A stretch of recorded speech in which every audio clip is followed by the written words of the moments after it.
नमस्कार साथियों, गहरे शब्द में आपका स्वागत है। क्या इस जन्म के कर्मों का फल इसी जन्म में मिलता है? यदि हां, तो पूर्व जन्म के कर्मों के फलों का क्या होता है और पूर्व जन्म के कर्मों का फल कब और कैसे मिलता है? कर्म और फल मनुष्य के जीवन व्यतीत क्रियाओं के अनुसार होता है। हमारा पूर्व जन्म कब, कहां और कैसे था, शायद ही किसी को पता हो। एक बार एक गरीब लड़का कुछ बेच रहा था, क्योंकि उसकी माली हालत ठीक नहीं थी। सामान बेचते बेचते जब वो थक गया तो उसको भूख लगी। उसने सोचा कि किसी के घर जाकर मदद मांग ली जाए।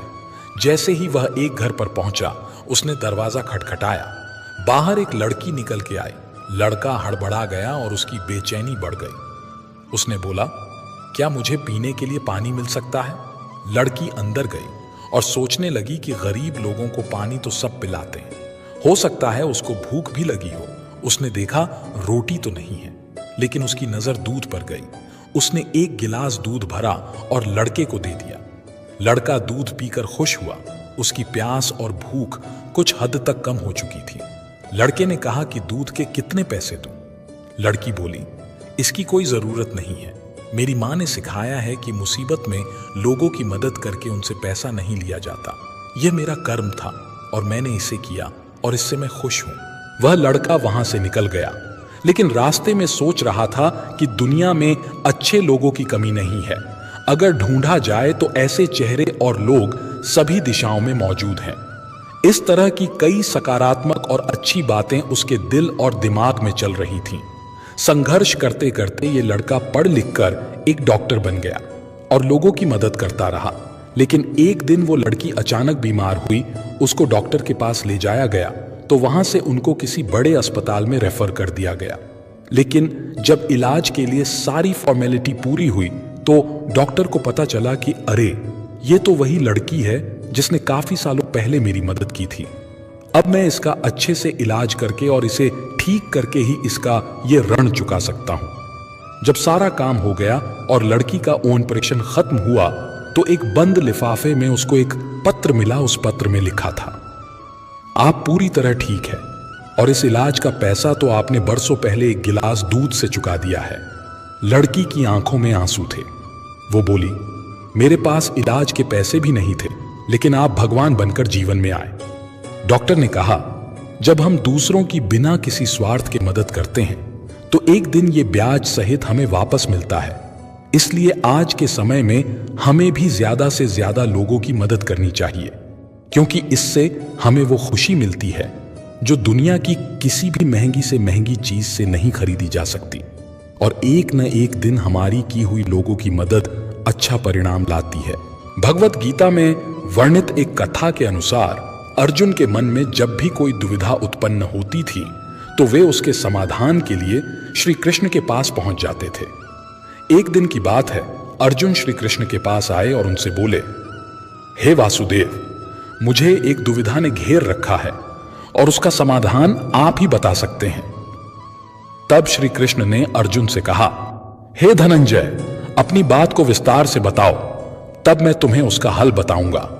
तब अर्जुन बोले, हे नारायण, कृपा कर आप मुझे यह बताइए कि अच्छे लोगों के साथ हमेशा बुरा ही क्यों होता है, जबकि बुरे लोग हमेशा खुशहाल ही दिखते हैं। अर्जुन के मुख से ऐसी बात सुनकर श्री कृष्ण बोले, हे पार्थ, मनुष्य जैसा देखता है या महसूस करता है, वास्तव में वैसा कुछ नहीं होता, बल्कि अज्ञानतावश उसकी सच्चाई को समझ ही नहीं पाता है। श्री कृष्ण की बात सुनकर अर्जुन हैरान हो गए और बोले, हे नारायण, आप क्या कहना चाहते हैं? मैं समझ नहीं पाया। श्री कृष्ण ने कहा कि सुनो, तुम खुद ही समझ जाओगे। हर प्राणी को अपने कर्मों के अनुसार ही सुख दुख मिलते हैं।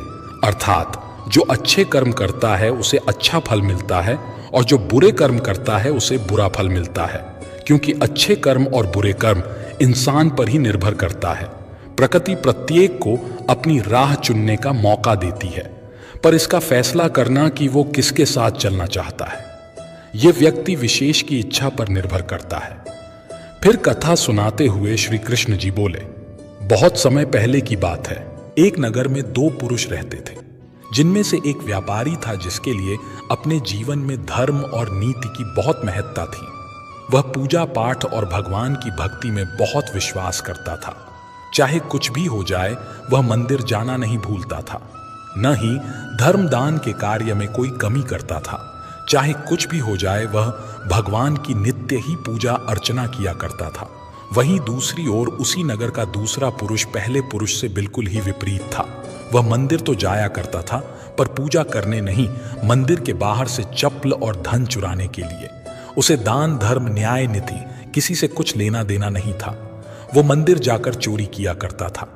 इसी तरह समय बीतता गया और एक दिन उस नगर में जोर की बारिश हो रही थी, जिसकी वजह से उस नगर में पंडित के अलावा कोई नहीं था।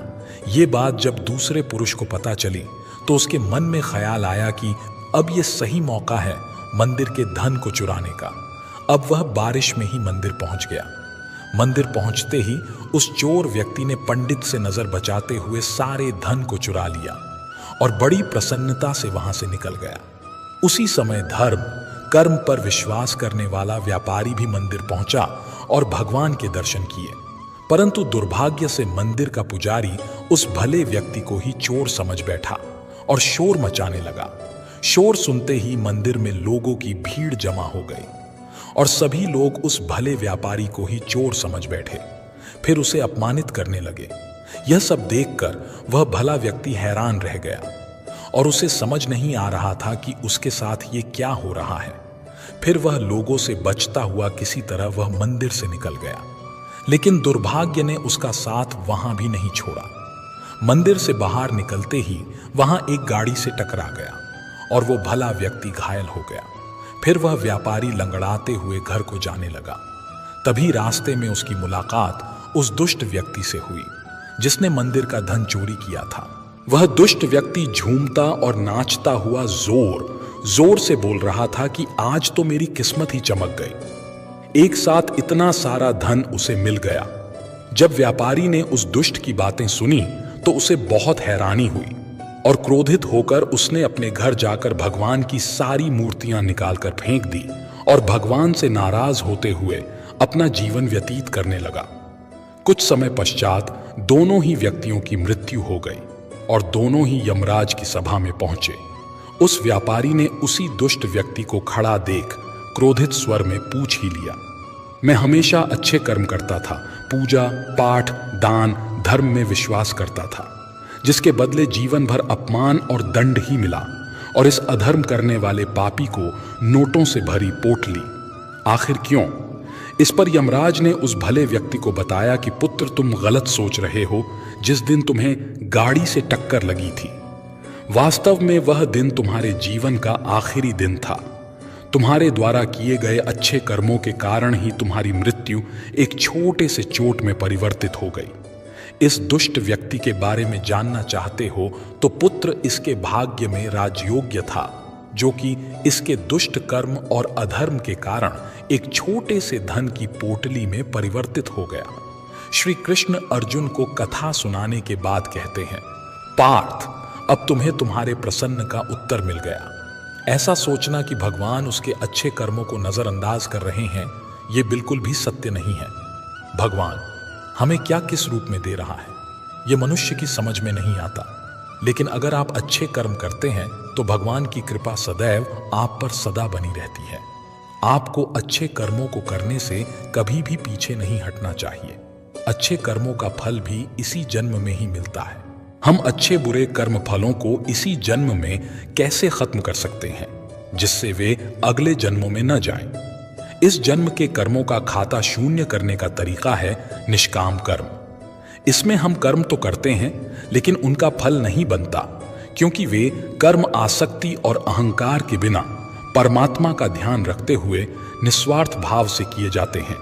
असलियत में हमारे अंदर चित्त नाम का एक सॉफ्टवेयर है जिसका काम है कर्म के हिसाब से फल देना। लेकिन इसकी खूबी है कि कर्म करने के बाद पता नहीं लगता कि इसका फल कब मिलेगा। कई बार फल तुरंत और कई बार कुछ समय बाद और कई बार अनुमान भी नहीं लगा सकते कि जो कर्म आज किया है उसका फल कब मिलेगा। वैसे भी पता नहीं जो फल हम आज भोग रहे हैं वह न जाने पिछले किस जन्म का फल है। देखा जाए तो शरीर में चित्त का कोई तय स्थान नहीं, बल्कि कर्म के फल हमारी ऊर्जा में इकट्ठे होते रहते हैं। कोई भी कर्म तब तक फल नहीं देता जब तक उसका फल किस प्रकार आएगा यह तय न हो जाए। इसीलिए कर्म फल के समय को जान पाना मुश्किल होता है। यही कारण है कि हम इस जन्म में किए गए कर्मों के फल सिर्फ इसी जन्म में नहीं भोग पाते। मनुष्य के अच्छे कर्म का अच्छा प्रभाव और उसके बुरे कर्म का बुरा प्रभाव देते हुए पूर्व जन्मों का एक चक्र बन जाता है, क्योंकि कुछ कर्म ऐसे होते हैं जिनका भुगतान उस जन्म में नहीं होता। इस तरह इस चक्र में अगले जन्म में उन कर्मों का फल भुगतना ही होता है।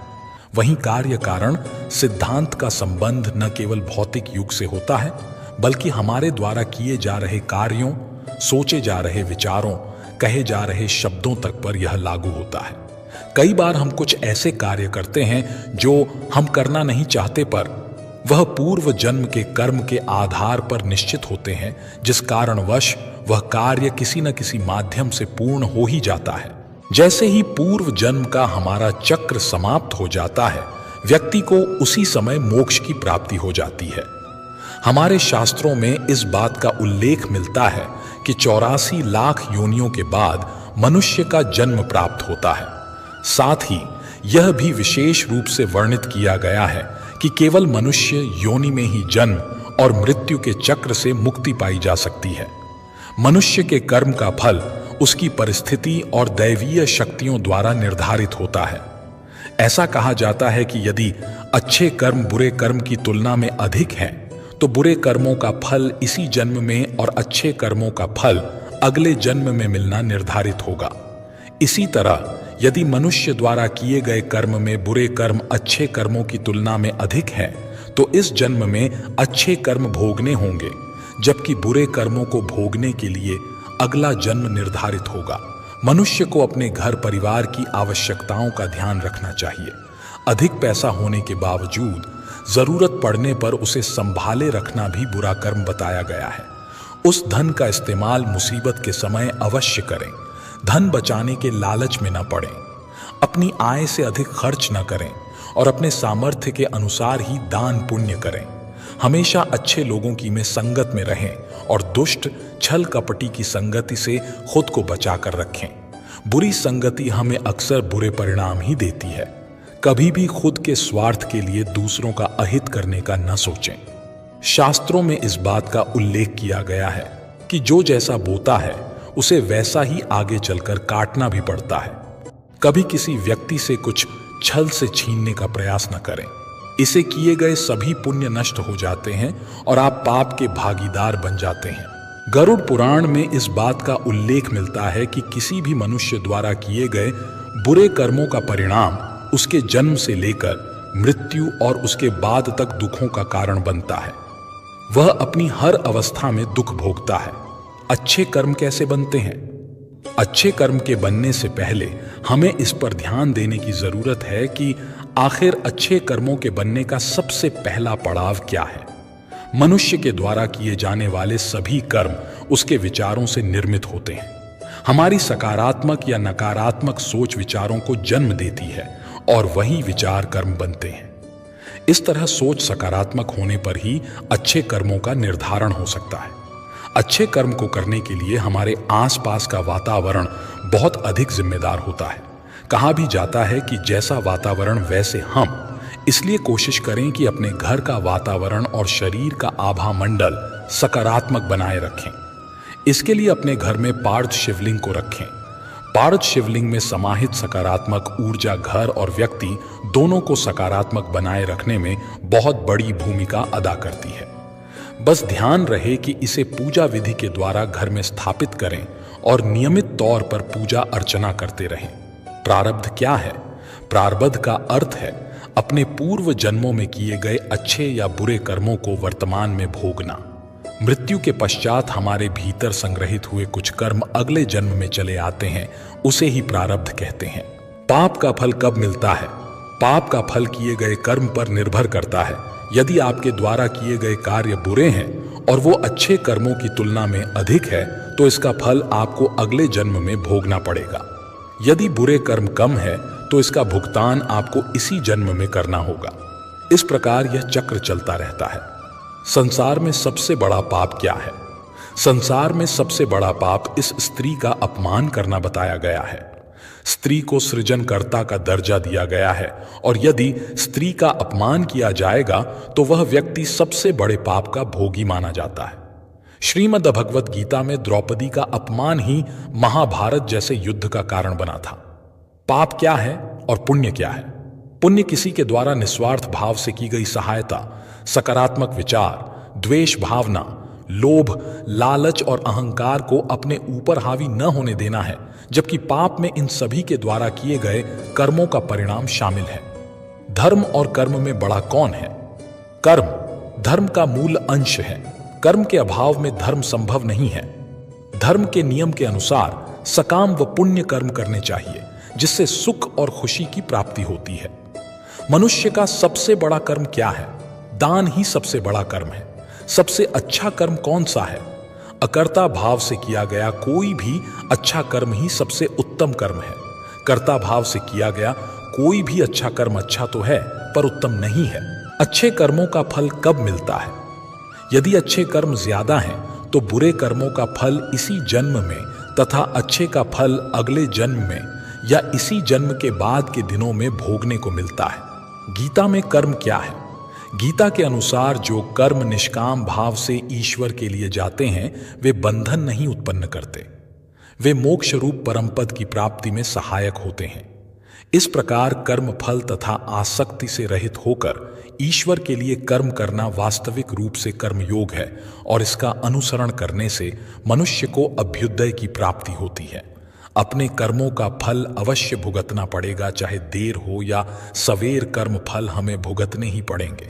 इसलिए कर्म करने से पहले एक बार अवश्य सोचें, क्या मैं यह सही कर रहा हूं? अगर कर्म करने से पहले अच्छे से सोच लें तो शायद हम बुरा कर्म करने से बच सकते हैं। अगर आपने अपने आप को बचा लिया तो सजा से भी बचा लिया। आपने बुरा कर्म कर लिया तो एक न एक दिन भगवान अवश्य सजा देगा। इस जन्म में नहीं तो अगले जन्म में कर्मों का फल भोगना पड़ता है।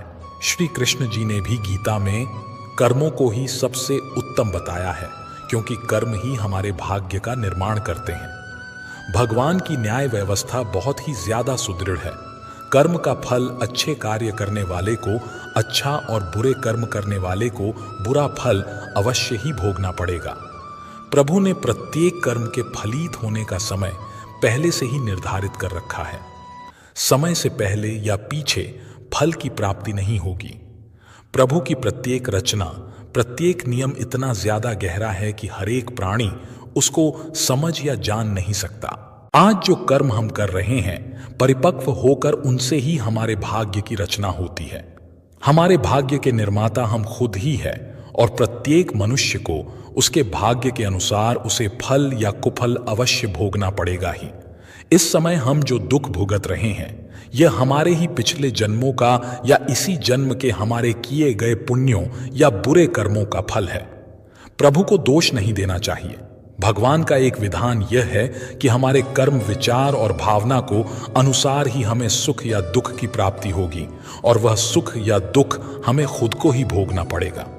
मनुष्य के कब किए हुए पाप का फल कब मिलेगा, इसका कुछ पता नहीं। भगवान का विधान विचित्र है। जब तक पुराने पुण्य प्रबल रहते हैं, उग्र पाप का फल भी तत्काल नहीं मिलता। जब पुराने पुण्य खत्म होते हैं तब पाप की बारी आती है।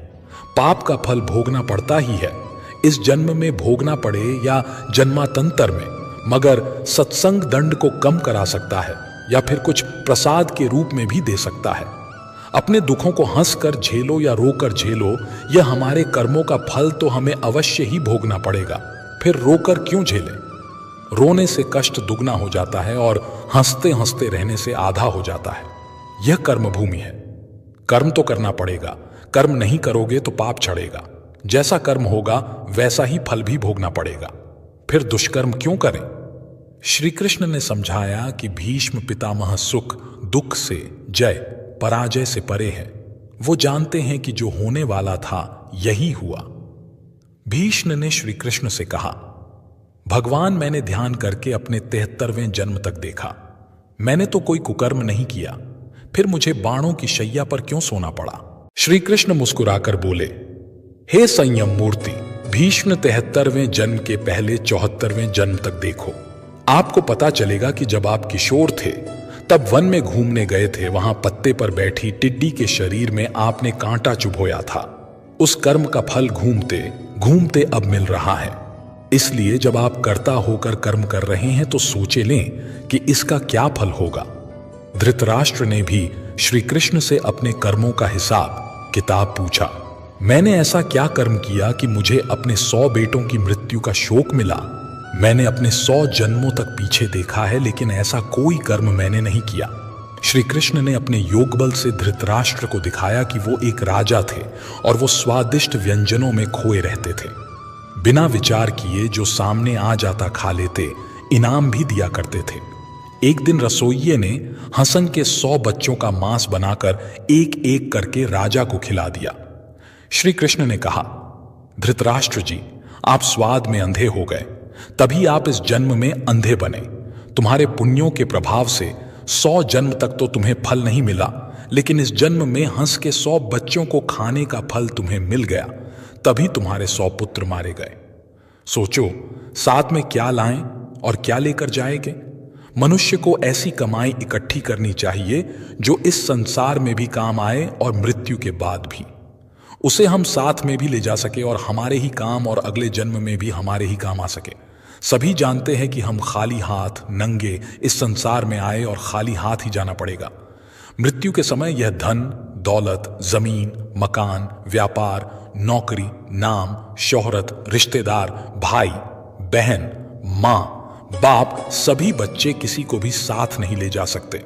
चाहे राजा सम्राट हो या कोई भिखारी हो, इसलिए इतना मोह, इतना ज्यादा लगाव इनसे क्यों रखें? साथ में हमारे जाएंगे सिर्फ हमारे अपने किए हुए अच्छे या बुरे कर्म, कीर्ति या अपकीर्ति, दान, धर्म, परोपकार, दुखियों की सेवा, पुण्य जो भी हम इस जन्म में करेंगे, यह अवश्य साथ जाएगा और हमारे ही काम आएगा। हमें प्रत्येक दिन जब भी हमारा मन शांत हो, आंखें बंद करके 2-4 मिनट यह सोचना अवश्य चाहिए कि हम इतनी बड़ी अशांति को क्यों अपने साथ बांधे हुए हैं। यह भाग दौड़, तनाव, ताना बाना मकड़ी के जैसा जाला बुनकर खुद उसमें उलझे हुए क्यों हैं? और किसके लिए? जो हमें बुरा लगता है यह दूसरे को कभी मत दो, जैसे कि कड़वी बात, गाली, गुस्सा, बेइज्जती, असम्मान, अपमान, गला सड़ा या खोट वाला खाने पीने का सामान इत्यादि। जो चीजें हमें अच्छी लगती है वह दूसरों को जरूरतमंद को बिना मांगे भी दो, जैसे कि लक्ष्मी, मीठी बातें, सद्व्यवहार, सम्मान, खाने पीने के अच्छे सामान। दोनों हाथों से बांटो, परोपकार करो, दान धर्म करो। संतों ने कहा भी है, जो कुछ तुम समेटते हो यह तो सपना है, जो लुटा रहे हो यो केवल अपना है। इसलिए जितना लुटाओगे वो ही तुम्हारे साथ जाएगा, तुम्हारे काम आएगा। याद रखो कि संसार की किसी भी वस्तु से मनुष्य का स्थायी संबंध नहीं है। यह शरीर, मकान, रुपये, पैसे, जमीन, जायदाद, स्त्री, पुत्र, परिवार, मित्र, दोस्त कोई भी साथ रहने वाला नहीं है। एक दिन इन सब वस्तुओं को ज्यों का त्यों छोड़कर यहां से चल देना है। जब जाएंगे तब साथ में कुछ भी ले नहीं जाएंगे। सिर्फ भगवान साथ छूटने वाला नहीं है। साथ में एक छोटा सा तिल भी नहीं ले जा सकते। आप कितने भी उपाय कर लो, सारे उपाय यहीं धरे रह जाएंगे। सिर्फ भगवान नारायण प्रभु की भक्ति, दुखियों की सेवा, दान, पुण्य साथ में अवश्य जाएगा। साथ में जो जाएगा वही तो अपना हुआ, साथ में जो नहीं ले सकते वे सब पराया हुआ। जीते जी उन पराई वस्तुओं से मोह क्यों रखें? आप गंभीरता से जाकर विचार करें, साथ में एक तिल भी नहीं ले जाने पाएंगे तो फिर अशांति छीना झपटी क्यों? किसके लिए? भगवान का हुक्म है, हर कार्य प्रभु के निमित्त समझकर फल प्रभु पर छोड़ दो। वो कभी बुरा करेंगे ही नहीं, तो सोचो फिर दुख क्यों करें? दुख सुख भी एक सोच के कारण ही तो है। दुख को भी सुख मानो, प्रभु सुख ही सुख कर देंगे। यदि मोक्ष की इच्छा है तो विषयों को विष के समान दूर से ही त्याग दें और संतोष, दया, सरलता अमृत के समान नित्य आदरपूर्वक सेवन करें। एक साधु एक गांव में हर रोज भिक्षा मांगने जाता था। जिस घर में भी जाता कोई आटा, दाल या चावल कुछ भी दे देता और वह अपना इस तरह पेट भर लेता था। उसी गांव में एक व्यक्ति उसको हर रोज भिक्षा मांगने पर गोबर डाल देता और यह कहकर डांट देता कि भगवान ने हाथ पैर दे रखे हैं, कुछ काम करके खा ले। वह साधु चुपचाप गोबर लेकर आ जाता और एक तरफ ढेर लगा देता। ऐसे करते करते उस गोबर बहुत बड़ा ढेर बन गया। साधु भी हर रोज भिक्षा मांगने जाता। वह आदमी हर रोज ही उसको गोबर डाल देता और गांव के लोग खाना देते। ऐसे करते करते दोनों का समय बीत गया और जब दोनों अपनी जीवन यात्रा पूरी कर भगवान के घर पहुंचे तो गोबर डालने वाले इंसान को खाने में भगवान के घर गोबर मिला। तो उसने भगवान से कहा, हे प्रभु, मैं गोबर कैसे खा सकता हूं? भगवान ने कहा कि जब साधु तेरे घर भिक्षा मांगने जाता था, जिसका कोई और भिक्षा मांगने के सिवाय कोई चारा नहीं था, तो आप उसको भिक्षा में गोबर देते थे। वही गोबर का ढेर अब इतना बड़ा हो गया कि आपके खाने के हिस्से में अब गोबर ही आएगा। तो उस व्यक्ति ने भगवान के पैर पकड़ लिए और कहने लगा, भगवान, मैं गोबर नहीं खा सकता, कृपया इस समस्या का कोई समाधान बताओ। भगवान ने कहा, कर्मों का फल अवश्य ही भोगना पड़ता है। अब वो इंसान प्रभु के आगे रोए और गिड़गिड़ाए, कृपया करके इस समस्या कोई समाधान हो तो बताओ। भगवान बोले, इस सारे गोबर को आप हर रोज एक कपड़े में डालकर पानी के साथ धोते रहो, इस प्रकार आपके कर्म कट जाएंगे। ऐसे करते करते उसको गोबर को धोने में कम से कम 1 साल लगा और सबसे लास्ट में गोबर का जो आखिरी अशम भूस और घास का कुछ हिस्सा कपड़े के ऊपर रह गया। तो भगवान बोले, अब आपको यह हिस्सा तो खाना ही पड़ेगा। वह इंसान फिर रोए और कहे कि इसको कैसे खाऊं? प्रभु ने कहा, किसी के बुरे कर्मों को मैं कम कर सकता हुआ पर बिल्कुल खत्म नहीं हो सकता है, इसलिए आपको यह तो खाना ही पड़ेगा। भगवान ने उसे समझाया कि आप गोबर खाने से बच गए, अगर आप उसको ना धोते तो वह सारा गोबर आपको खाना पड़ता। कर्म फल का महत्व। इसी प्रकार जब हम जमीन में कोई फल का पौधा लगाते हैं तो उसको उगने में और बड़े होने में समय लगता है और फिर कहीं साल 2 साल बाद बड़ा होता है, फिर उस पर फल लगते हैं, क्योंकि किसी भी कर्म का फल एक दिन में नहीं मिलता, चाहे वो अच्छा हो या बुरा। यह अब आपके ऊपर निर्भर करता है कि आप कर्म कौन सा कर रहे हो। फल मिलने में समय जरूर लगेगा, पर मिलेगा जरूर। यही समय परमात्मा का नियम है कि हमारे द्वारा किए गए हर कर्म का सुख और दुख हमारे कर्मों के ऊपर ही निर्भर करता है। हम सुख और दुख अपने द्वारा किए गए कर्म का हिसाब किताब चुकता कर रहे हैं। कर्मों का फल हमें अवश्य ही भुगतना ही पड़ेगा, इसलिए जब हम किसी को दान देते हैं तो सोच समझ कर दे, क्योंकि एक दिन हमें वह डबल होकर मिलेगा। इसी प्रकार हर काम करते समय भी ध्यान रहे थे कि हम कौन सा काम सही कर रहे हैं, कौन सा गलत हो रहा है। इसलिए कभी भी भूल कर भी किसी की आत्मा ना दुखाएं। जितना हो सके अपनी तरफ से अच्छा ही करें। एक गांव में एक किसान अपने परिवार के साथ रहता था। किसान और उसका परिवार एक संत महात्मा की सेवा किया करता था और संत महात्मा के उपदेश पर उनका परिवार जरूरतमंद लोगों की सेवा भी किया करता था। उनके परिवार में सभी लोग प्रेम भाव से रहते थे, लेकिन उनका एक बेटा था जो कि दोनों पैरों से अपाहिज था।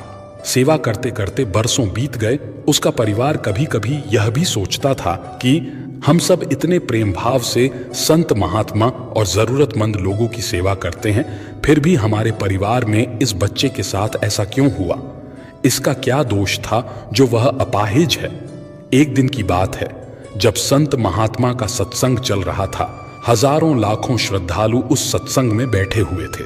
संत महात्मा ने अपने प्रवचन पूरा करने के बाद कहा कि इस पूरे प्रवचन के विषय में अभी भी किसी के मन में कोई शंका हो तो वे बताए।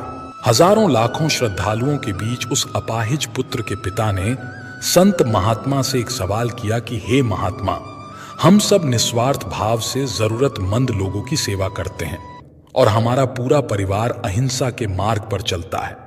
कभी भी किसी के बारे में बुरा नहीं सोचते हैं, ना ही किसी का बुरा करते हैं। फिर भी ऐसा क्या गुनाह हुआ जो हमारा बच्चा अपाहिज पैदा हुआ?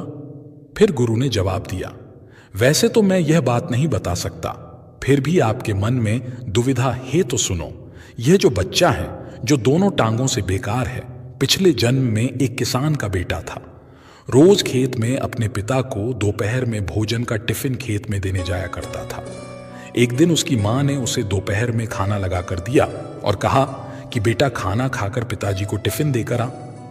इसकी मां ने खाना परोस कर थाली में रखा कि इतने में उसके किसी दोस्त ने आवाज लगाई तो यह खाना वही छोड़कर अपने दोस्त से बात करने बाहर चला गया। इतने में ही एक कुत्ता घर में घुस आया और उसने थाली में मुंह डाला और रोटी खाने लगा। लड़का जैसे ही घर में वापस आया और कुत्ते को थाली में मुंह डालता हुआ देखकर पास ही में एक लोहे का बड़ा सा डंडा पड़ा हुआ था। उसने यह भी नहीं सोचा कि खाना तो झूठा हो ही चुका है। बिना सोचे समझे उस कुत्ते की दोनों टांगों पर इतनी जोर से मारा कि वह कुत्ता अपनी जिंदगी में जब तक जिंदा रहा दोनों पैरों से बेकार होकर घसीटते घसीटते जिंदगी जिया और तड़प तड़प कर मर गया। यह उसी कुत्ते की बदुआ का फल है जो इस जन्म में यह दोनों टांगों से अपाहिज पैदा हुआ है। संत महात्मा ने कहा, पुत्र, इस संसार में इंसान को अपने अपने कर्मों का फल भुगतना ही पड़ता है। इस जन्म में अगर किसी की टांग तोड़ी है तो स्वाभाविक है कि अगले जन्म में आपकी टांग टूटनी ही है। अगर आप किसी को नुकसान पहुंचाओगे तो आपका भी नुकसान होना ही है, इस जन्म में नहीं तो अगले जन्म में। इसलिए जो भी कर्म करो सोच समझ कर करो। आप अपने कर्म फल से नहीं बच सकते। आप जहां भी जाते हैं, जो कुछ भी करते हैं, आपके कर्म ही आपको शांतिपूर्वक देख रहे होते हैं। किसी भी दिन आपको आपके कर्म का फल पृथ्वी पर वहन करना ही होता है। इसीलिए हर समय उचित कर्म करना अनिवार्य है। भगवान श्री कृष्ण ने गीता में कर्म को प्रधानता देते हुए यहां तक स्पष्ट किया है कि व्यक्ति की यात्रा जहां से छूटती है अगले जन्म में वह वहीं से प्रारंभ होती है। जो प्रकृति के नियमों का पालन करता है वह परमात्मा के करीब है। लेकिन ध्यान रहे, यदि परमात्मा भी मनुष्य के रूप में अवतरित होता है तो वह उन सारे नियमों का पालन करता है जो सामान्य मनुष्यों के लिए हैं। जीवन में सफलता प्राप्त करने के लिए हमें हमेशा सकारात्मक कर्म करने चाहिए, क्योंकि कर्म ही हमारे भविष्य को निर्धारित करते हैं। अच्छे कर्म करने के प्रति हमारी निष्ठा हमारी आत्मा को पवित्र और शुद्ध बनाती है, जो हमें अधिकारी बनाती है आध्यात्मिक आनंद और शांति का अनुभव करने के लिए। कर्म और संकल्प के बिना कोई भी व्यक्ति अपनी जिंदगी में आगे नहीं बढ़ सकता। अतः सकारात्मक सोच और कर्मों के साथ जीवन जीने की कला सीखने की कोई विकल्प नहीं है। कर्म के सिद्धांत का पालन करके हम अपनी दिशा और गति को नियंत्रित कर सकते हैं, जो हमें अपने लक्ष्यों तक पहुंचने के लिए मार्गदर्शन करता है। कर्म का सब खेल है यह, लौट कर तो आएगा। जो आज तुझे रुला रहा है कल कोई और उसे रुलाएगा। व्यक्ति की सफलता का आधार उसके कर्म होते हैं। एक सच्चे और साफ दिल से किया गया कर्म कभी निष्फल नहीं होता। धर्म और कर्म दो पहियों की तरह हैं जो हमें जीवन के सही पथ पर चलाने में मदद करते हैं। इन दोनों के बिना हम अपने सच्चे उद्देश्य को प्राप्त नहीं कर सकते। एक व्यक्ति के कर्म उसके विचारों, भावनाओं और इच्छाओं का प्रतिबिंब होते हैं। यदि हम अपनी सोच और कर्मों को सकारात्मक बनाते हैं तो हमारा भविष्य स्वतः रोशन हो जाता है। कर्म का नियम सरल है, जो बोएंगे वहीं काटेंगे। अतः हमें सदैव नेकी के बीज बोने चाहिए ताकि हमें भविष्य में अच्छे फल मिल सकें। कर्म के नियम को समझने से हमें यह ज्ञान प्राप्त होता है कि हमें किसी भी कार्य को करने से पहले उसके परिणामों पर विचार करना चाहिए। जीवन में संतुष्टि और समृद्धि प्राप्त करने का एक ही मार्ग है, और वह है निष्ठा के साथ अपने कर्तव्य और कर्मों का पालन करना। कर्म और धर्म के माध्यम से हम अपने आत्मविश्वास को मजबूत कर सकते हैं और इससे हम अपने जीवन के सभी चुनौतियों का सामना कर सकते हैं। आपके कर्मों की गूंज शब्दों की गूंज से भी ऊंची होती है। अपना समय यह सोचकर बर्बाद ना करो कि दूसरों ने तुम्हारे साथ क्या बुरा किया, तुम्हारी जगह कर्मा को उनको जवाब देने दो। कर्म पथ पर चलते रहना ही तो जीवन हमारा है, रुक जाएंगे जिस दिन हम समझो अंत हमारा है। क्या मिलना है ये कर्म की बात है, क्या लेना है ये धर्म की बात है।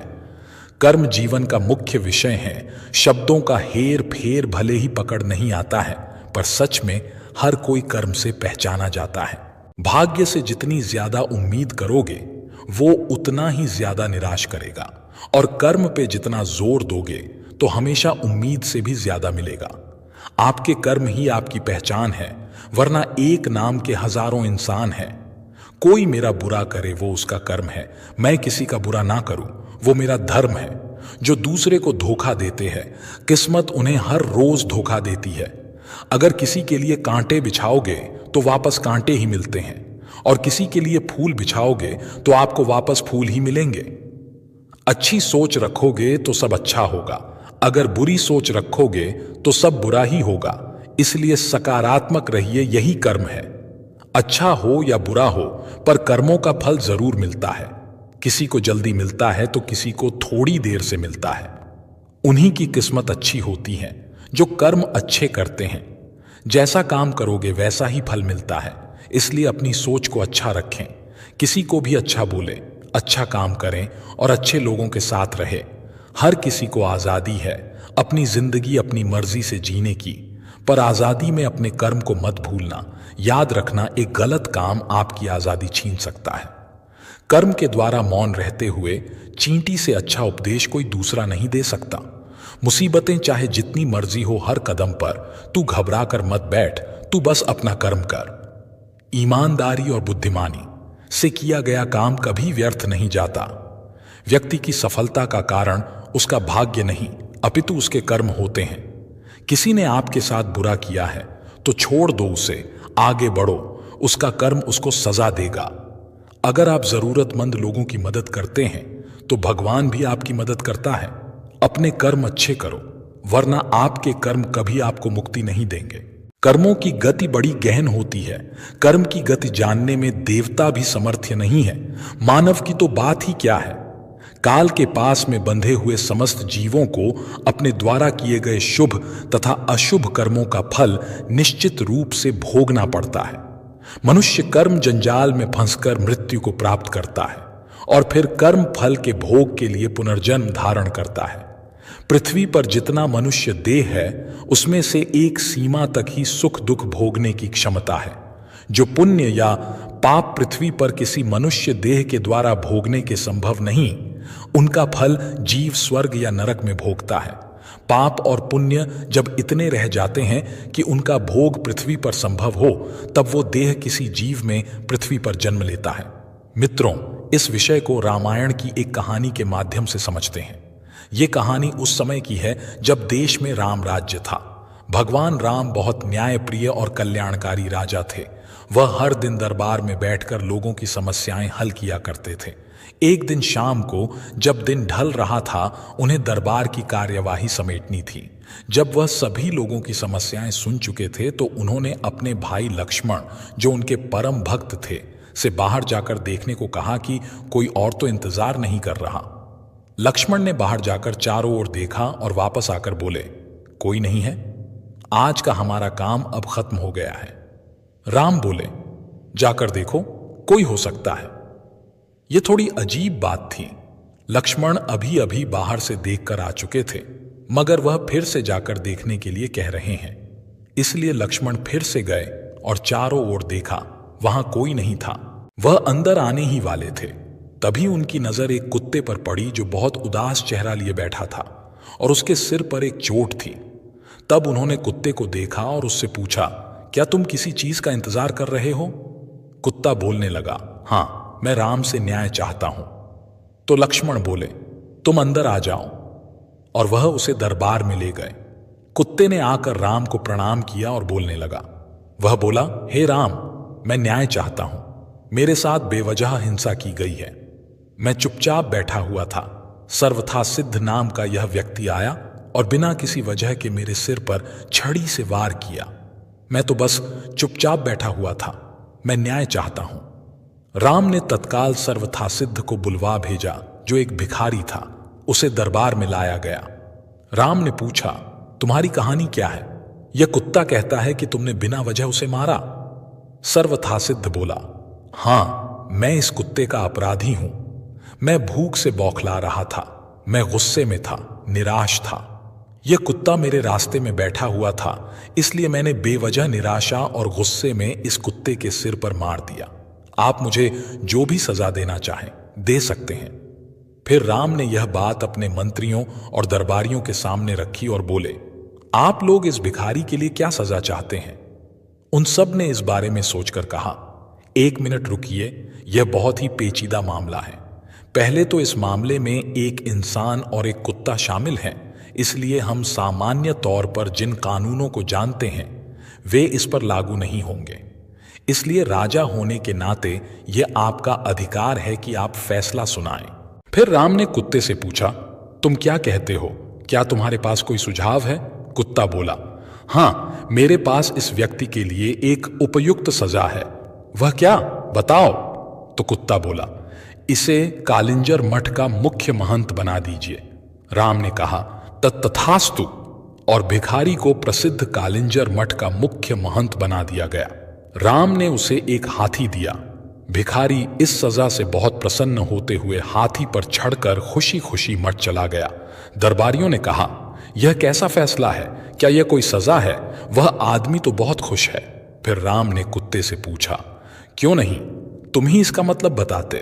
कुत्ते ने कहा, पूर्व जन्म में मैं कालिंजर मठ का मुख्य महंत था और मैं वहां इसलिए गया था क्योंकि मैं अपने आध्यात्मिक कल्याण और उस मठ के लिए सच्चे दिल से समर्पित था, जिसकी बहुत से दूसरे लोगों के आध्यात्मिक कल्याण में महत्वपूर्ण भूमिका थी। मैं वहां खुद के और हर किसी के आध्यात्मिक कल्याण के संकल्प के साथ वहां गया और मैंने इसकी कोशिश भी की। मैंने अपनी पूरी कोशिश की, मगर जैसे जैसे दिन बीते धीरे धीरे दूसरे छिटपुट विचारों ने मुझे प्रभावित करना शुरू कर दिया। मुख्य महंत के पद के साथ आने वाले नाम और ख्याति ने कहीं ना कहीं मुझ पर असर डालना शुरू कर दिया। कई बार मैं नहीं, मेरा अहम काम करता था। कई बार मैं लोगों की सामान्य स्वीकृति का आनंद उठाने लगता था। लोगों ने मुझे एक धर्म गुरु की तरह देखना शुरू कर दिया। अपने अंदर मैं जानता था कि मैं धर्म गुरु नहीं हूं, मगर मैंने किसी धर्म गुरु की तरह बर्ताव करना शुरू कर दिया और उन सुविधाओं की मांग करना शुरू कर दिया जो आम तौर किसी धर्म गुरु को मिलनी चाहिए। मैंने अपने संपूर्ण रूपांतरण की कोशिश नहीं की, मगर उसका दिखावा करना शुरू कर दिया और लोगों ने भी मेरा समर्थन किया। ऐसी चीजें होती रहीं और धीरे धीरे अपने आध्यात्मिक कल्याण के लिए मेरी प्रतिबद्धता घटने लगी और मेरे आसपास के लोग भी कम होने लगे। कई बार मैंने खुद को वापस लाने की कोशिश की, मगर अपने आसपास जबरदस्त स्वीकृति को देखते हुए मैं कहीं खुद को खो बैठा। इस भिखारी सर्वथा सिद्ध में गुस्सा है, है, वह कुंठित भी है। इसलिए मैं जानता हूं कि वह भी खुद को वैसा ही दंड देगा जैसा मैंने दिया था। इसीलिए यह उसके लिए सबसे अच्छी सजा है। उसे कालिंजर मठ का मुख्य महंत बनने दीजिए।